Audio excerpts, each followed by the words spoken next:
déjà, juste en intro, très rapidement, 30 secondes, est-ce que pour toi, quel est ton positionnement là-dessus, Tony? Est-ce que ça va trop loin pour toi? Est-ce que l'homme joue un peu trop à l'apprenti sorcier depuis un petit moment? Ou c'est l'évolution qui veut ça et voilà? Ça dépend. Okay. Est-ce que ça va trop loin? Oui, il y a des dérives en fait. On est en train de faire ce qu'on appelle, et moi c'est là où ça m'inquiète, c'est ce qu'on appelle l'hypertype, d'accord? Ouais. En gros, on va appuyer, d'accord, sur des traits. La tête toujours plus grande, le museau toujours plus écrasé.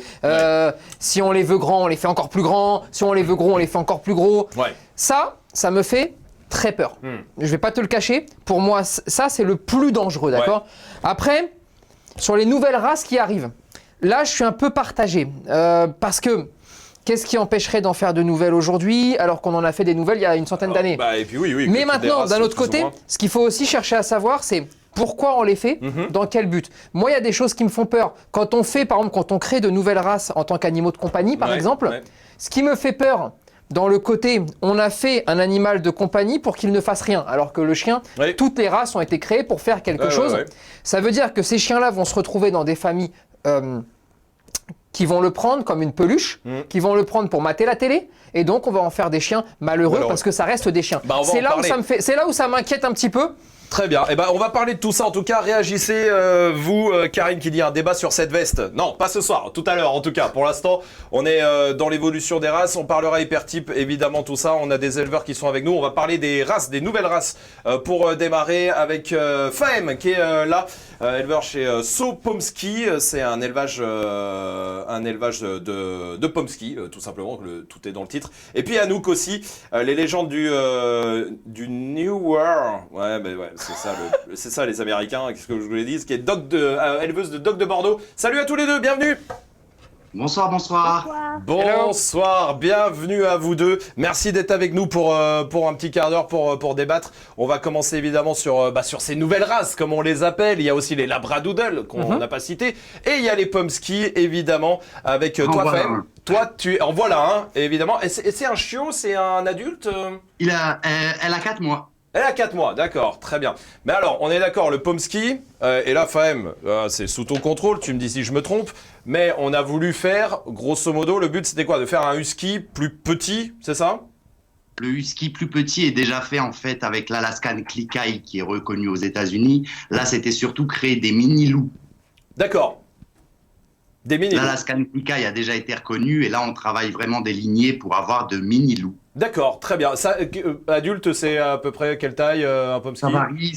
Chlore que j'ai dans les bras va finir à peine 4 kilos et j'en ai d'autres qui sont des standards qui me finissent plutôt entre 10 et 14 kilos. D'accord, très bien. Le croisement, exactement, c'est quoi, Fahem?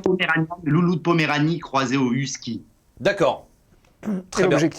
La femelle qui est husky et c'est issu d'une insémination artificielle. Oui, j'imagine. Moi, dans mon élevage, j'ai uniquement des Pomsky de génération qui ont été développés, du F3, du F4 et du F5, ce qui nous permet, nous, de proposer des Pomsky qui sont stabilisés. Très bien, d'accord. Alors, on va essayer de rester le plus large possible, que tout le monde comprenne bien ce qui se passe, parce qu'on peut très vite rentrer dans la technique. Une question, Tony? Pourquoi on les a créés, en fait? Pourquoi on crée cette nouvelle race, en fait?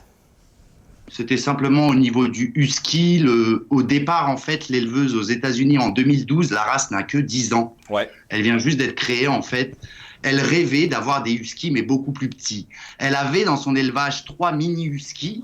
Et en 2009, elle a réfléchi avec son vétérinaire sanitaire comment trouver une solution pour réduire ces mini-huskies et créer une race plus petite.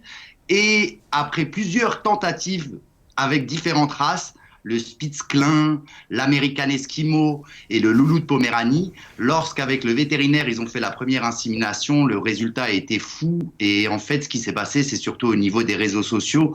Personne n'arrivait à croire que le Pomsky existait vraiment et tout le monde pensait que c'était avec Photoshop qu'on avait fait réduire la taille du chien. Très bien. Anouk, toi, tu es éleveuse de dogs de Bordeaux. On en parlera un petit peu après des dogs de Bordeaux parce qu'il y a aussi certaines choses à dire. Mais qu'est-ce que tu penses de ça, Anouk, des nouvelles races comme par exemple Pomsky et Fahem? Moi, je rejoins bien Tony dans le sens où on a créé des races il y a déjà bien longtemps qui étaient des chiens d'utilité. Donc, pourquoi créer encore des races? Pourquoi? Dans quel but? En fait, dans quel sens? Et moi, j'ai un petit peu peur qu'on crée des races maintenant pour des phénomènes de mode, pour des critères physiques uniquement, sans mettre en avant un côté spécifique que la race, elle a. Et d'autres choses, c'est pourquoi créer de nouvelles races alors qu'on a déjà beaucoup de races qui vont déjà très mal et que est-ce qu'on ferait pas mieux de se concentrer sur les races déjà existantes et faire en sorte qu'on avance dans le bon sens plutôt que de nouveau recommencer à créer des nouvelles races alors qu'on n'arrive déjà pas à avoir des races existantes déjà correctes. Fahem, qu'est-ce que tu peux nous dire là-dessus? En fait, on parle de chiens à la mode depuis 2012. Ça aurait été à la mode, je pense qu'en 2016, la mode serait arrivée en fait à sa fin. Alors qu'aujourd'hui, ça fait maintenant 10 ans que le pomsky existe. Et si on continue à parler de mode, les modes ne s'étalent pas sur 10 ans. Là, aujourd'hui, en fait, faut juste savoir que l'American Kennel Club a reconnu l'Alaskan Klikay. C'est pour ça que moi, je me dirige vers la création de mini-loups. Donc, soit de Wolf Pomsky, plus précisément. Mais alors, ça veut dire quoi? Ça veut dire que tu vas croiser un pomsky avec une autre race, c'est ça? Avec l'American Eskimo, c'est exactement ça. Excuse-moi, parce que j'ai l'impression qu'on parle de non-film. Tout le temps et beaucoup plus petit. D'accord, très bien. Et j'ai déjà en fait ce qu'on appelle le Pomsky X de Eskimo, ouais. Et elle va me permettre d'intégrer en fait une dizaine de % sur mes pomsky que j'ai déjà. Mais par contre, on est bien d'accord, et je te donne la parole tout de suite, on est bien d'accord que c'est une race qui n'a pas... C'est pas une race, non. C'est pas encore reconnu, donc il ne s'agit pas d'une race. Là, actuellement, elle n'est même pas encore rentrée dans la catégorie 11 des nouvelles races en stand-by, comme c'était le cas pour le berger australien il y a quelques années. Là, à l'heure actuelle, on est en pleine création. On est ce qu'on appelle des breed designers, donc on est en train de créer une race. Donc, bien sûr qu'il faudra plus d'une vingtaine d'années pour que cette race soit reconnue, mais à l'heure actuelle, on ne parle pas du tout de race. D'accord, parce qu'elle n'est pas reconnue par la SCC, pour ceux qui nous regardent. Vous avez tout compris, ni par la FCI. Ni par la FCI, qui sont les deux organismes qui peuvent reconnaître les races ou pas. Exactement ça. Non, moi je voudrais juste savoir en fait, dans quel but on veut faire ces races-là. Moi c'est juste ça qui m'intéresse. Est-ce qu'il y a un objectif derrière? Est-ce qu'il y a un objectif derrière? Est-ce qu'il y a quelque chose en fait? Je pense que tout le débat, le socle du débat part de là en fait, tu vois. Est-ce que tu pourrais nous dire quel est le but derrière ça? En fait, à l'heure actuelle, ce qui se passe, c'est par rapport au husky et le poméranian. Faut savoir que moi, avant de me lancer dans l'élevage, je m'étais vraiment renseigné par rapport au husky. Le husky, à l'heure actuelle, ce qui se passe, c'est que par rapport aux éleveurs que j'ai pu rencontrer, Anouk en parlait, c'est simplement les problèmes au niveau des dysplasies et au niveau en fait des chiens aujourd'hui où ils en sont par rapport aux créations qui ont été faites par l'humain. Moi, ce que j'ai fait, j'ai sélectionné des pomsky qui étaient déjà des pomsky. Je leur ai fait des tests génétiques qui viennent des États-Unis et bien sûr tous les tests de santé, dysplasie, les yeux et j'en passe ont été checkés par mon vétérinaire sanitaire afin d'éviter de reproduire des chiens qui, malheureusement, avec les maladies génétiques, vous savez ce que c'est. Aujourd'hui, au niveau des pomsky qu'on propose à l'heure actuelle, c'est simplement qu'on a vu pas mal. J'ai vécu toute ma vie à Paris. J'ai quitté Paris il y a maintenant 6 ans pour me consacrer uniquement aux pomsky. J'ai vu beaucoup de husky qui vivaient en appartement et même des malamutes qui vivaient en appartement. Et c'est clair que moi, personnellement, j'étais en maison. En région parisienne, et oui, j'ai eu des huskies, mais j'ai très très bien vu les besoins qu'ils avaient. Et au niveau des besoins qu'ils avaient, je pars juste du principe que le chien est heureux uniquement si il a ses balades quotidiennes, lorsqu'on prend simplement soin de lui. Mais aujourd'hui, si le pomsky a été créé, c'est surtout pour permettre à toutes ces personnes-là qui rêvaient de vivre avec un husky, mais qui malheureusement ne couraient pas 30 km par jour, de pouvoir vivre avec, on va dire, une forme de mini-loup et tout simplement sans qu'il ait besoin d'autant de dépenses. Anouk, je te vois faire non de la tête. Moi, je suis pas d'accord parce que en fait, une race, c'est ses aspects positifs et ça va être ses aspects négatifs par son caractère, par sa façon d'être, par ses petites imperfections. Et j'ai l'impression qu'on cherche à faire la perfection toujours plus la perfection pour que tout le monde puisse, avoir un chien qui corresponde au modèle de tout le monde. Et j'ai l'impression qu'on est en train un petit peu, peut-être que je me trompe, mais c'est vraiment mon ressenti, de jouer aux apprentis sorciers en vouloir en faire un chien de tout le monde, en fait. Même si les races peuvent tout le monde peut avoir certaines races, mais c'est-à-dire c'est quelque chose, on fait quelque chose de linéaire, on fait des chiens trop parfaits, qui peuvent tous vivre en appartement sans faire trop d'exercice, etc. On a déjà plein de races qui peuvent faire ça. Pourquoi vouloir absolument en créer une autre? J'ai du mal en fait à saisir le Mais sens. vous n'êtes pas la seule, il y a beaucoup de personnes qui sont dans le même cas que vous, Anouk. Ça fait simplement qu'en fait, à l'heure actuelle, moi personnellement, depuis 2015, j'ai connu le Pomsky. Je vivais avec des Pomsky à Paris et ça se passait hyper bien. C'est simplement que moi, en découvrant cette race Pomsky, qui était déjà un Pomsky, je me suis dit comment ça se fait qu'elle n'est pas connue en France par rapport à toutes les races que j'ai pu avoir dans ma vie, qui étaient love, qui étaient reconnues et ainsi de suite. C'est simplement que pour moi, c'était en fait par rapport à la fois au comportement et par rapport à ce mélange-là, du Poméranian et du Husky, par rapport aux résultats, pour moi, j'avais jamais vu un chien comme ça. Voilà pourquoi je me suis lancé dans l'aventure de la création du Pomsky, mais à l'heure actuelle, il y a encore beaucoup de travail. Maintenant, je comprends totalement le fait que vous dites qu'il y a déjà beaucoup de races. Il faut juste savoir qu'à l'heure actuelle, il y a beaucoup de races aussi qui s'éteignent. Et ça, c'est une réalité. Moi, ce qui me fait peur, là, Oui, qu'on soit très clair, c'est-à-dire que Anouk parlait de l'effet de mode. Oui. Aujourd'hui, en fait, on est sur un effet de production de mode. Et c'est ça qui m'inquiète un tout petit peu. À mon sens, quand quelqu'un veut un husky, il doit le prendre avec les qualités, les défauts, les besoins typiques à la race. Parce que si tu n'aimes pas ça, bah, tu n'aimes pas le husky en fait. Tu aimes en fait la peluche. Et dans ces cas-là, il faut acheter une peluche. Tu vois, tu vas dans un magasin, tu prends une peluche. Et là, en fait, on est en train de dire, et moi, c'est une bataille du quotidien où j'explique aux gens, prenez pas un chien juste parce qu'il est beau, prenez pas un chien juste parce qu'il est mignon, parce qu'il faut quand même aussi prendre un chien pour ce qu'il est, c'est-à-dire un compagnon de vie avec lequel on va partager beaucoup de choses.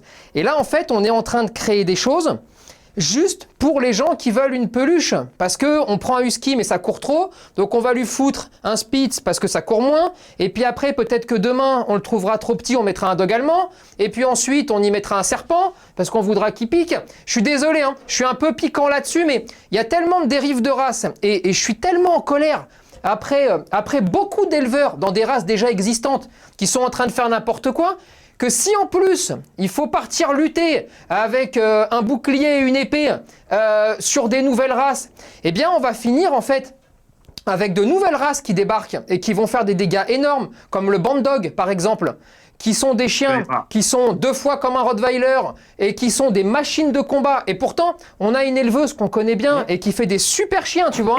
Sauf que le problème, c'est qu'on voulait plus gros que le machin, mais plus léger que le truc, mais plus souple. Je crois qu'on va déconner. Je crois qu'à un moment donné, on va déconner. Et c'est pas pour te remettre en cause, parce que toi, tu as découvert cette race. Tu ne l'as pas créée au départ. Donc, moi, je peux marcher dans la rue, voir un Pomsky et me dire « Oh, c'est super mignon, ça, tu vois ?» C'est pas le problème. Je dis juste, faut faire attention. Parce que demain, c'est quoi? Demain, on veut un dog allemand, mais plus petit. Alors, on va prendre un dog allemand, on va le croiser avec quoi? C'est très dangereux. Si on continue à partir comme ça, c'est le monde du chien, en règle générale, qui part en couille, hein, là. Hein, qui part en couille à force de faire ça. Tu peux être plutôt d'accord avec cette analyse, Fahem? Par rapport, oui, mais aujourd'hui, quand je vois qu'il y a l'American Wolf Dog, par exemple, qui a 50% de loup dans ses gènes encore, et qui a un carton plein aux États-Unis, comment vous voulez que je vous explique que des Pomsky qui ont même pas 1% de Wolfness, parce que sur les tests génétiques, j'ai fait à eux, vous êtes au courant que l'American Wolf Dog, il est créé, ça fait maintenant plusieurs années, sur lesquelles les Américains se sont penchés dessus, mais il faut juste savoir qu'au niveau de l'American Wolf Dog, certes, hein, il a du chien en lui, mais cela dit, au niveau de ce pourcentage de loup, c'est pas un jeu d'enfant pour l'éducation et j'en passe. Maintenant de là, ce que je veux dire, et pour en revenir aux Pomsky, c'est que les Pomsky, c'est pas moi qui les créé en tant que personne. Ça a été créé maintenant il y a 10 ans. De là, c'est simplement que moi, ce qui m'a étonné, c'est que le Pomsky n'était même pas connu encore en France et personne connaissait ces chiens-là. Et quand je sortais à Paris, tout le monde me sautait dessus. Soit des personnes qui avaient des Alaskan Malamute et qui me disaient mais c'est un bébé Alaskan. Mais non, c'est simplement que ça garde en fait la forme du bébé Alaskan Malamute ou du bébé Husky toute sa vie. Moi aujourd'hui, si j'ai suivi donc la créatrice qui est aux États-Unis et j'ai suivi simplement le développement du Pomsky, je me suis posé déjà sur des générations qui sont déjà développées, c'est-à-dire que j'ai du F3, F4 et F5. Aujourd'hui, le but est simplement de pouvoir en fait stabiliser les deux gènes. L'aventure est déjà lancée, on peut pas faire marche arrière. Après, forcément, ça peut déplaire. Moi, je pars juste du principe qu'en tant que créateur de race, oui, ça peut déplaire à des personnes. Cela dit, moi, ce que je sais, c'est que j'ai des nouvelles de chacune des familles où mes chiens terminent et tout le monde est heureux comme pas possible et c'est vraiment tout ce qui compte pour moi. Après, vous pourrez me dire que les Spitz sont toujours là, c'est le cas. Néanmoins, le Spitz, c'est la première race qui a été créée. Il faut se rappeler que le Husky est un croisement entre le Laika et un Spitz Sunken qui n'existe plus. C'est le premier Spitz qui a été créé il y a 12 000 années. Aujourd'hui, ce qu'on peut me reprocher, c'est d'avoir touché le Husky, c'est pas moi. Moi, j'ai déjà pris des Pomsky déjà faits. À mon niveau, c'est simplement lorsque j'ai connu le Pomsky, j'étais simplement choqué du fait que personne ne connaisse cette race. Et je vous parle de ça il y a maintenant plus de 5 ans. Oui, Anouk. Moi, il y a une chose aussi qui me choque. On ne va pas se voiler la face. J'ai regardé un petit peu les tarifs auxquels se vendent ces chiens. Oui, c'est bien le problème. C'est des chiens qui se vendent pour les éleveurs, et ça, je l'entends. Mais personne ne vous intéresse. Anouk, c'est combien qui se vendent hors de prix jusqu'à 4 000 €, alors que c'est une race... Plus, ça va à 15 000 € pour des bœufs, et aux États-Unis, c'est 20 000 $ le Pomsky. Et pour une race qui n'est pas reconnue... Attends, 2 secondes, Anouk. Fahim, toi, combien on se parle normalement, combien tu vends tes chiots? 2 500 € et après ça peut monter jusqu'à 7 500 €. Chez toi, ça dépend quoi? Des portées, des lignes, tout ça? Ça dépend des générations et de la taille. C'est-à-dire qu'en gros, au niveau des standards, c'est-à-dire qui seront entre 10 et 15 kilos à peu près, ils vont commencer à partir de 2 500 € et ensuite, plus vous atteignez des niveaux qui atteignent pas les 5 kilos et plus là, on rentre vraiment sur de gros budgets. Ça, c'est une réalité. Mais il faut juste savoir que moi, pour pouvoir faire de l'élevage avec mes chiens que j'ai sélectionnés aux États-Unis, j'en ai certains, j'ai dû débourser 16 000 $. Donc de là à dire que le chien est cher, c'est une chose. Maintenant, je pense qu'au contraire, que si le chien est cher, il y aura moins de chances qu'il finisse à la SPA. Dans le sens où maintenant, quand je sais où terminent mes chiens, moi, à l'heure à laquelle je vous parle, Anouk, j'ai 1 an et demi d'attente pour pouvoir placer mes futurs chiots à net. C'est-à-dire que toutes les naissances qui viennent là, elles sont en amont déjà placées. Moi, ça me permet de mieux connaître et de mieux cerner les familles qui vont adopter mes chiots pour être sûr que le chiot soit heureux. C'est tout ce qui compte pour moi, en fait. Après, le détail qui soit hors de prix, c'est une chose. Mais quand vous regardez d'autres races aux États-Unis, il faut juste savoir qu'il y a des prix qui sont encore plus chers. Mais après, au niveau des prix, c'est l'offre et la demande, c'est comme tout. Je l'entends tout à fait, mais on a des races en France, l'offre. Je connais des éleveurs, j'en fais aussi partie. On a aussi des listes d'attente par rapport à notre sérieux. C'est pas pour autant, je vais être honnête avec vous, qu'on va faire exploser les montants des ventes des chiots. Exploser les montants, moi je m'aligne avec les tarifs américains. Je comprends pas pourquoi moi je vais payer un chien à 16 000 $ et je vais pas le vendre 500 €. Vous comprenez? Non, bien sûr. Fahim, on a bien compris. En tout cas, il y a une collègue à toi qui attend aussi pour parler du Pomsky. Merci en tout cas, Fahim. So Pomsky, c'est ton élevage. Si vous voulez le retrouver, merci beaucoup, Fahim, d'avoir discuté avec nous et de nous en avoir appris un peu plus sur cette race. Anouk, tu restes avec nous le temps qu'Aurélie arrive. Oui, Tony. Non, je pense que là, on mélange un peu tout, tu vois. Là, l'idée n'est pas de dire combien, pas combien. L'idée est surtout déjà de base de se dire mais comment c'est possible, d'accord, qu'aujourd'hui, avec les problèmes qu'il y a, on laisse reproduire des chiens qui sont pas reconnus déjà. Ouais. Parce que ça, je pense que ça, on peut commencer par là, par discuter. Je dis pas qu'il faut ou qu'il faut pas, je dis juste commençons par là, parce que si tu reproduis et que tu es éleveur officiellement de chiens qui sont pas reconnus, alors tu ouvres des fenêtres où il n'y a plus de limite en fait. C'est-à-dire qu'après, chacun fait ce qu'il veut comme il veut, tu vois. Anouk qui est restée avec nous, merci d'être restée Anouk. Et puis Aurélie de Royal Pomsky qui est éleveuse. Bienvenue Aurélie. Bonsoir. Bonsoir. Merci d'être avec nous en tout cas pour débattre et pour parler toi du Pomsky et donc des nouvelles races en règle générale. Dis-moi, tu voulais réagir ouais, ils ont enlevé tout là, donc voilà. Sur le fait que les appartements étaient de plus en plus petits. Mais ça c'est des conneries sans nom parce qu'après, bah oui, mais après s'il n'y a plus de voitures avec des scooters, bah on fera des chiens, alors on leur coupera les pattes, on leur coupera la tête, puis on fera des chiens troncs, tu vois, pour les poser. Non mais il faut être complètement con pour parler comme ça. Je sais pas qui est cette personne, mais il faut être cinglé en fait. Évidemment. Et attention, je suis pas en train de dire que telle race ou telle race c'est bien, c'est pas bien. Je m'en fous de ça. Je dis juste que oui, il faut s'adapter à l'évolution, mais l'évolution, elle n'est pas toujours de notre côté non plus. À un moment donné, il faut un petit peu de respect quand même, tu vois. Et sinon, tu te retrouves avec une évolution qui déraille et avec des chiens qui déraillent aussi, parce que les humains déraillent. Donc il faut faire attention quand même, c'est trop facile ça. Aurélie, bienvenue à toi. Aurélie, justement, tu as suivi ce qu'on disait avec Fahim, qui était éleveur de Pomsky aussi. Et Anouk arrivait sur le thème de l'argent, évidemment. Et je t'avoue qu'il y a beaucoup de commentaires, je ne sais pas si tu les as vus, mais il y en a beaucoup qui disent pour l'argent, c'est le seul but, c'est pour l'argent. Dis-nous, toi, Aurélie, ta façon de penser, de voir les choses. Alors, donc il y a souvent ça qui revient dans les discussions entre éleveurs pour l'offre, contre l'offre, la question de l'argent. Mais du coup, je vois pas pourquoi en fait c'est toujours la question de l'argent qui revient. Concentrons-nous sur le Pomsky. Donc présenter le Pomsky. Déjà en fait c'est une race de chiens de compagnie, donc ça a été créé pour être une nouvelle race de chiens de compagnie. Chien de compagnie, ça ne veut pas dire le chien qu'on va mettre sur le canapé et qui ne bougera plus. En fait, c'est un chien qui pourra vous accompagner un peu partout dans votre quotidien, au travail, dans vos activités, faire du sport avec vous. C'est un véritable en fait, travail finalement d'être un chien de compagnie aujourd'hui. C'est pour ça que du coup, la taille entre guillemets du Pomsky est réduite par rapport au husky. Effectivement, parce qu'un husky, c'est un chien de travail exclusivement, qu'on ne peut pas emmener partout, qui n'est pas destiné à la base à la compagnie, même s'il y en a qui sont des huskies de compagnie, effectivement, hein, selon les lignées, etc. Il y a des caractères différents chez beaucoup de chiens. Donc là, c'est une nouvelle race de chiens de compagnie. Donc c'est vrai que tout ce qui est nouveau, effectivement, c'est rare. Donc les prix sont plus élevés. Après, tous les Pomsky ne se valent pas. Donc il y a plusieurs lignées aussi, et ça, c'est à prendre en compte dans le budget. Donc il y en a pour tous les budgets aujourd'hui. Si vous regardez un petit peu des annonces, vous allez trouver tout type de Pomsky, donc pour toutes les bourses. Mais seulement les belles lignées, les lignées de sélection, elles seront plus chères, tout simplement. Ok. Bon, on a bien compris. Anouk, tu veux réagir? Pourquoi Quel travail a été fait plus par rapport à une lignée que l'autre qui va être moins chère? C'est vraiment ce que je voudrais comprendre. Pourquoi ces prix-là? Alors, moi, je suis membre du comité officiel d'une association qui a été récemment créée pour représenter le Pomsky en France. Donc, c'est l'officiel Pomsky France. On a repris le standard établi par les États-Unis il y a à peu près une dizaine d'années. Et on l'a modifié un petit peu pour que ça corresponde à vraiment notre vision du Pomsky.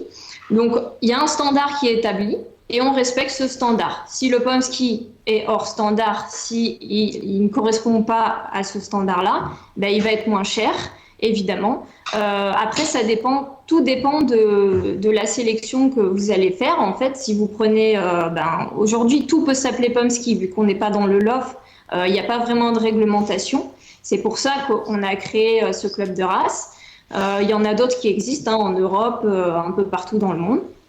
Donc, il faut qu'on réglemente les choses, qu'on fasse les choses comme il faut.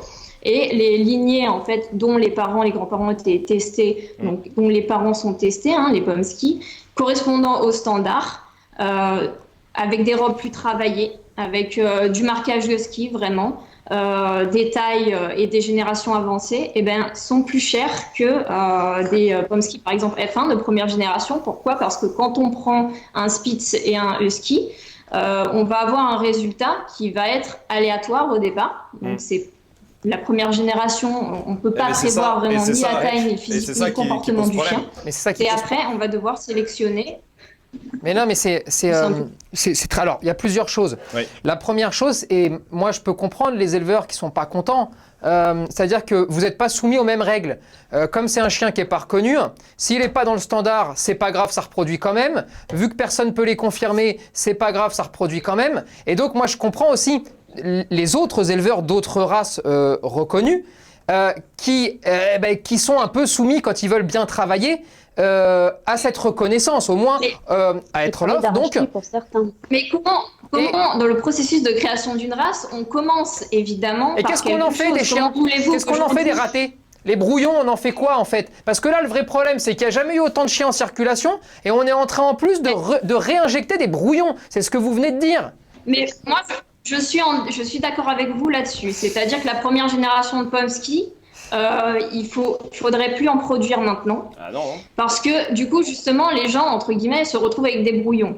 Il faut travailler les lignées qui sont déjà existantes. Et pourquoi on n'essaie pas de travailler les chiens de compagnie, ceux qui existent déjà dans la catégorie des chiens de compagnie, et qui, eux, sont fixés en termes de caractère et qui ont, comme vous le dites, pour ceux qui le voudraient, parce que moi, je partage pas l'avis, par exemple, sur le husky, mais sur tous les autres chiens. Moi, j'aime pas cette catégorie chien de compagnie, parce que un chien de compagnie, en fait, c'est un chien qui peut vivre en compagnie des humains, à savoir tous les chiens du monde entier, parce que c'est pour ça qu'on les a créés. Donc, pour moi, cette catégorisation de la FCI, en fait, elle est complètement obsolète et fausse. Mais là, la vérité, c'est dans les chiens donc de compagnie qui existent, pourquoi ne pas travailler une race correctement si vous estimez par exemple que les éleveurs d'une certaine race ne le font pas?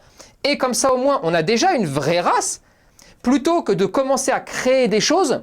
Et c'est ça qui me fait un peu peur, c'est-à-dire que je me dis, bon déjà toutes les versions brouillon, elles sont foutues, donc ça c'est le bordel. Et ensuite, les standards sont même pas les mêmes entre associations, entre pays.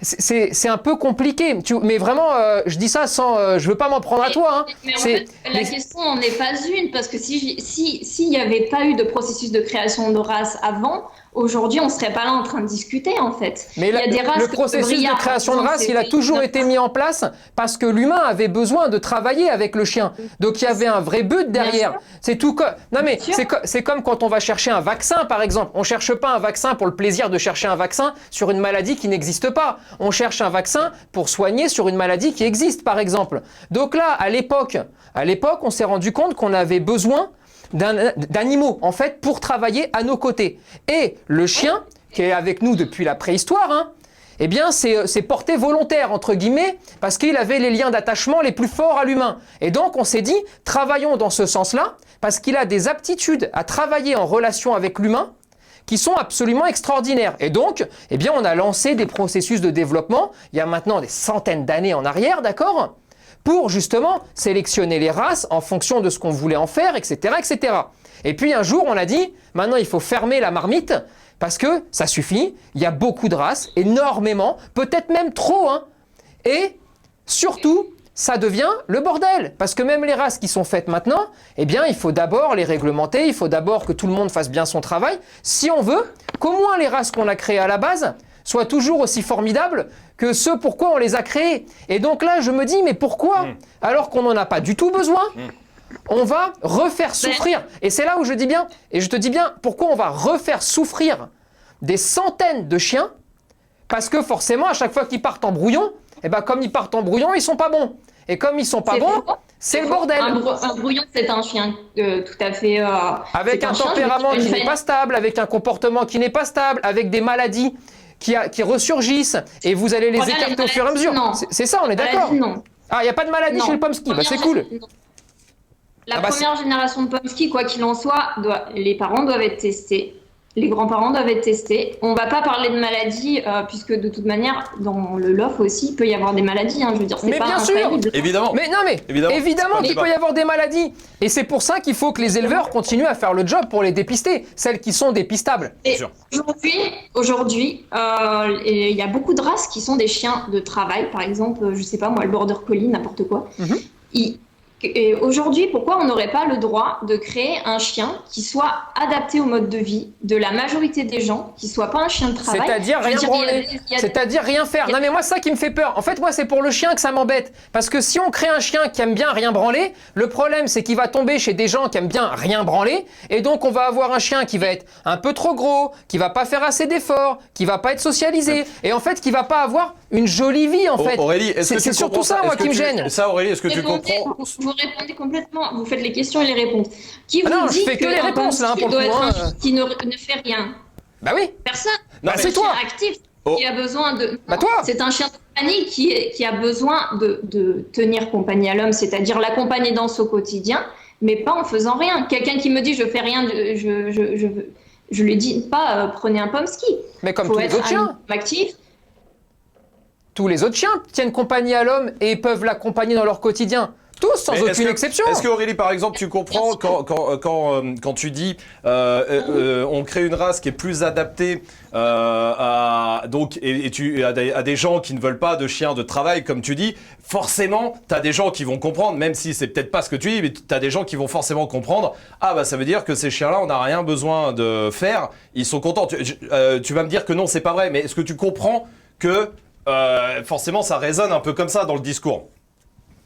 Oui, tout à fait, mais on ne peut pas qualifier de chien de travail puisque c'en est pas un. Non, on ne peut pas travailler de chien de garde puisque c'en est pas un. Qu'est-ce que c'est un chien de compagnie? C'est-à-dire que effectivement, il n'a aucune utilité sinon celui de tenir compagnie à l'homme, on va dire.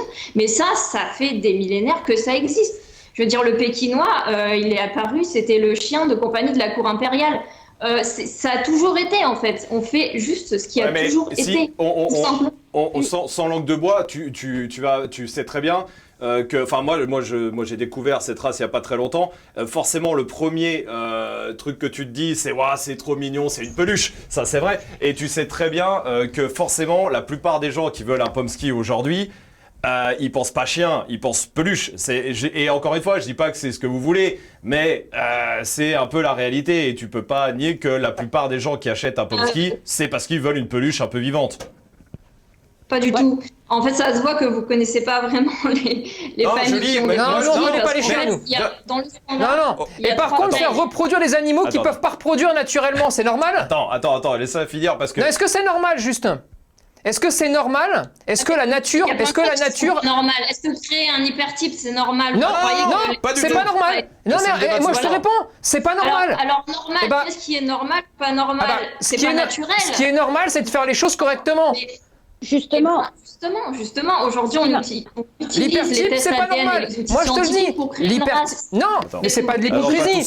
L'hypertype, c'est pas normal. Moi je te le dis, c'est pas normal l'hypertype. Donc ça, il n'y a pas de problème là-dessus, on est d'accord, moi et toi. Mais c'était pas le débat là pour le coup, on n'est pas là-dessus. Pour le coup, moi ça me dérange pas ça. Non, mais là c'est pas ça. Et tu nous dis, ouais, ça voit, vous connaissez pas le pomsky, mais moi je te parle même pas du pomsky, je te parle des gens qui achètent un pomsky parce que c'est une peluche. Les familles veulent en fait un chien qui soit actif, mais pas un chien de... Moi je n'ai presque jamais de famille qui veut une peluche. Non, les gens ont conscience qu'il y a du husky dedans, donc c'est un chien qui va pas rester sur le canapé H24. C'est un chien qui a besoin de stimulation intellectuelle, qui est intelligent, sauf que c'est un chien qui sera de taille réduite, de façon à ce que les gens puissent l'emmener vraiment partout. C'est-à-dire, s'ils ont envie de partager toutes les activités possibles et imaginables avec leur chien, ils peuvent.